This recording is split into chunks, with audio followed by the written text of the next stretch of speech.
పశ్చిమాసియాలో యుద్ధం క్లైమాక్స్కు చేరుతుందా అన్న అనుమానాలు బలపడుతున్నాయి.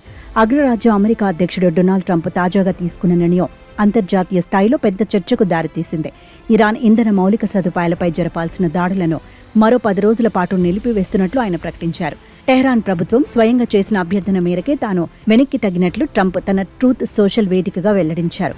ఈ నిర్ణయంతో ఏప్రిల్ 6వ తేదీ వరకు ఇరాన్ ఆయిల్, విద్యుత్ కేంద్రాలు క్షేమంగా ఉండనున్నాయి. కేవలం కొద్ది రోజుల క్రితమే హెర్ముజ్ జలసంధిని 48 గంటల్లోగా తెరవకపోతే ఇరాన్ పవర్ ప్లాంట్లను నేలమట్టం చేస్తానని ట్రంప్ అల్టిమేటం జారీ చేశారు. ఆ హెచ్చరికతో ప్రపంచవ్యాప్తంగా చమురు ధరలు బగ్గుమన్నాయి. అయితే అనూహ్యంగా ట్రంప్ తన పందా మార్చుకున్నారు. తొలుత 5 రోజుల పాటు దాడులను వాయిదా వేస్తున్నట్లు ప్రకటించిన ఆయన ఇప్పుడు ఆ గడువును మరో 10 రోజులకు పొడిగించారు. ఇరాన్ నాయకత్వం యుద్ధం ముగింపు కోసం చర్చలు జరుపుతోందని, అందుకే ఈ విరామం ఇస్తున్నానని ఆయన స్పష్టం చేశారు.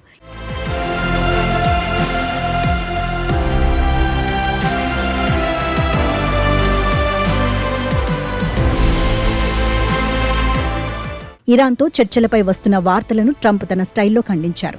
కొన్ని మీడియా సంస్థలు తప్పుడు ప్రచారాలు చేస్తున్నాయని, కానీ నిజానికి చర్చలు అద్భుతంగా సాగుతున్నాయని ఆయన పేర్కొన్నారు.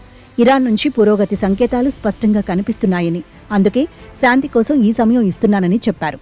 ఇరాన్ ఇప్పటికే తన వ్యూహాలను మార్చుకుందని, తాము పంపిన 15 పాయింట్లు శాంతి ప్రతిపాదనలపై ఇరాన్ సానుకూలంగా స్పందిస్తోందని వైట్ హౌస్ వర్గాలు భావిస్తున్నాయి.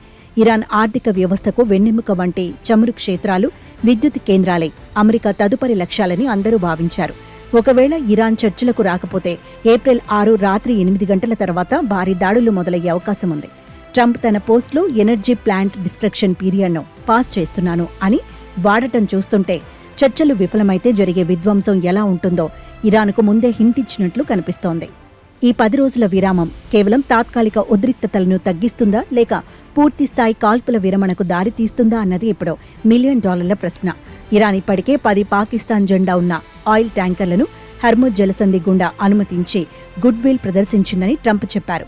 పాకిస్తాన్, టర్కీ వంటి దేశాలు మధ్యవర్తులుగా ఉండి ఈ యుద్ధాన్ని ముగించేందుకు తీవ్రంగా ప్రయత్నిస్తున్నాయి. ఏప్రిల్ 6 లోపు ఒక ఒప్పందం కుదిరితే పశ్చిమాసియాలో శాంతి నెలకొనే అవకాశం ఉంది.